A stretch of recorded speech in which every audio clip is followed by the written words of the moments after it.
Hello বন্ধুরা, কেমন আছো? আশা করি তোমরা প্রত্যেকেই ভালো আছো। আমিও খুব এখন ভালো আছি। তো তোমাদের সামনে অনেক দিন পর কিন্তু আমি 3টে রেসিপি নিয়ে চলে আসলাম। পুরো ভিডিওটা তোমরা দেখো, স্কিপ করে কেউ বেরিয়ে যেও না। ভিডিওটা একটু বড় হতে চলেছে, কারণ 3টে রান্না আমি কিন্তু দেখাবো। তো অনেক কেটে কুটেও কিন্তু দেখালেও ভিডিওটা লং হয়ে যায়, তাই তোমরা একটু ধৈর্য ধরে ভিডিওটা আমার দেখো, আশা করি ভালো লাগবে। তো টাটা, চলো আমরা রান্নাঘরে যাই। চলে এলাম রান্নাঘরে। তোমাদের কিন্তু রেসিপিগুলো কি করছি বলিনি, তো চলো বলে বলেই রেসিপিগুলো করি। তো আজকে ডাল করব, মুসুরির ডাল টমেটো দিয়ে। তো তোমাদেরকে আগেই দেখালাম, কড়াই কিন্তু বসিয়ে দিয়েছি, জলটা একটু গরম হয়ে গেছে। ডালটা পরিষ্কার করে ধুয়ে আমি কিন্তু জলে দিয়ে দেব। তো তোমাদেরকে আজকে দেখালাম না কি করতে চলেছি, তো তোমরা আজকে দেখো, আমি পুরো ভিডিওগুলো তোমাদেরকে বলে বলেই দেখাবো। তো কাঁচা লঙ্কার পরিমাণ মতো লবণ দিয়ে দিলাম একটু সিদ্ধ হওয়ার জন্য, ডাল সিদ্ধ করতে সুবিধা হয়। ডাল সিদ্ধ দেবে তখন একটু লবণ আর লঙ্কা আমরা দিয়ে সেদ্ধতে বসিয়ে দিই। তো দেখছো ডাল সেদ্ধ কিন্তু হচ্ছে। আর উপরে দেখো সাদা সাদা এই যে এগুলো ফেনাগুলো উঠছে, এগুলো কিন্তু নোংরা, এগুলোকে মাঝে মাঝে একটু ফেলে দিতে হয়। তো আমি ফেলে দিয়ে কিন্তু ডালটা সেদ্ধ করে নিলাম। দেখো আমার কিন্তু মুসুরির ডাল সেদ্ধ করে অনেকটাই সময় লাগে। তো অনেকেই হয়তো প্রেসারে করো, আমি কিন্তু ডাল কড়াইতেই সেদ্ধ করে করি। তো আমার এই করতে অনেকটাই সময় লাগে। দেখো ডালটা কিন্তু পুরো একদম সেদ্ধ হয়ে গেছে। এবার পরিমাণ মতন আমি জল দিয়ে দিলাম। তো জল দিয়ে কিন্তু ডালটা অনেকক্ষণ একটু ফুটিয়ে নিয়ে তারপরে কিন্তু করতে হবে। আর যারা তোমরা গরম জল দেবে তাদের জন্য তো আর কিছু বলার নেই, আমি কাঁচা জল দিচ্ছি তাই তোমাদেরকে বলে দিলাম। আর এরকম টমেটোগুলো কেটে ধুয়ে রেখেছিলাম, সেগুলো আমি দিয়ে দিলাম। দিয়ে এবার ডালটাকে কিন্তু ভালো করে ফুটিয়ে নেব।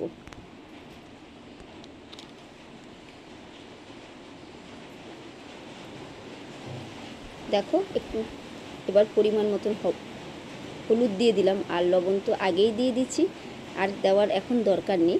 আগে ডালটাকে ভালো করে ফুটিয়ে নিই। দেখো ডালটা কিন্তু ভালো করে, কাঁচা জলটা কিন্তু ফুটে গেছে। তো অনেক কেটে কেটে দেখিয়েছি, তো তোমাদের তো অল্প পরিমাণ ফোটানোটা দেখালাম। তোমরা কিন্তু ভালো করে ডালটাকে ফুটিয়ে নেবে। তারপর কিন্তু আমি ফুটিয়ে নিয়ে একটা পাত্রে নামিয়ে নিচ্ছি। তারপর কড়াটা আবার গ্যাসে বসিয়ে দিলাম। পরিমাণ মতন তেল দিয়ে দিলাম ফোড়ন দেওয়ার জন্য, আর একটু সর্ষে আর দুটো শুকনো লঙ্কা দিয়ে দিলাম ফোড়নে। এবার একটু লাল লাল করে ভেজেই কিন্তু আমি ডালটা ছেড়ে দেব। তোমাদের হয়তো ভিডিওটার কথা শুনতে গেলে আওয়াজ হবে, কারণ বাইরে প্রচণ্ড পরিমাণ বৃষ্টি হচ্ছে আজকে, হয়তো শুনতে একটু কষ্ট হবে, তোমরা একটু শুনে নাও।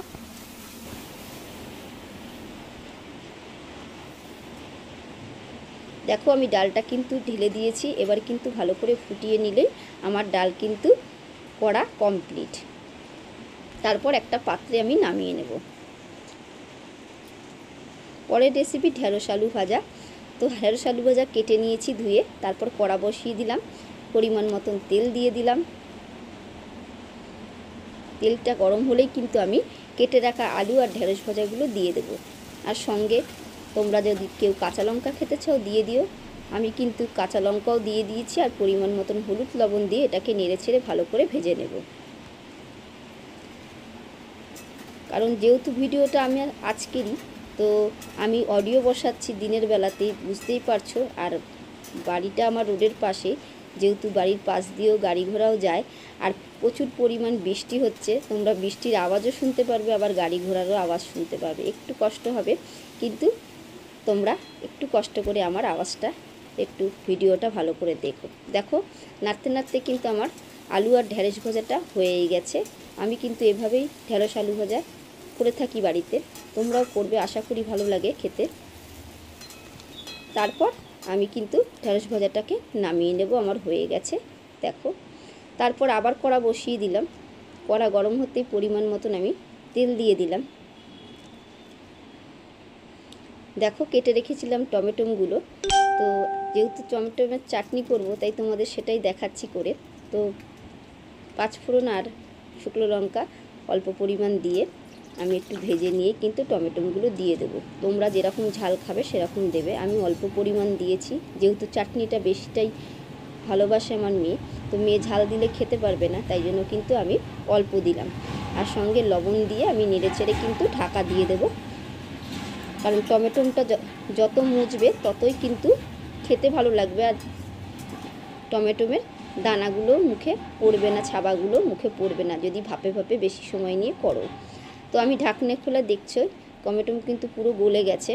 আমি কিন্তু সামান্য পরিমাণ হলুদ দিলাম একটু কালার করার জন্য। অনেকেই কিন্তু চাটনিতে হলুদ দেয় না, আমি কিন্তু দিই, বেশ টমেটোটা চাটনিটা দেখতে ভালো লাগে তাই জন্য দিয়ে ভালো করে দেখো খুন্তি দিয়ে আমি কিন্তু থেতে থেতে আরও ঘাটিয়ে দিচ্ছি। তারপর পরিমাণ মতন জল দিয়ে দিলাম। তো আমি 3টে রেসিপি তোমাদেরকে করে দেখালাম। তোমরা কিন্তু কমেন্ট করে আমাকে জানাবে ভিডিওগুলো কেমন হয়েছে, আর ভালো লাগলে অবশ্যই একটা কমেন্ট, লাইক আর শেয়ার করে দিও। আর যারা যেখান থেকে দেখছো আমার চ্যানেলটাকে ফলো করে দিও।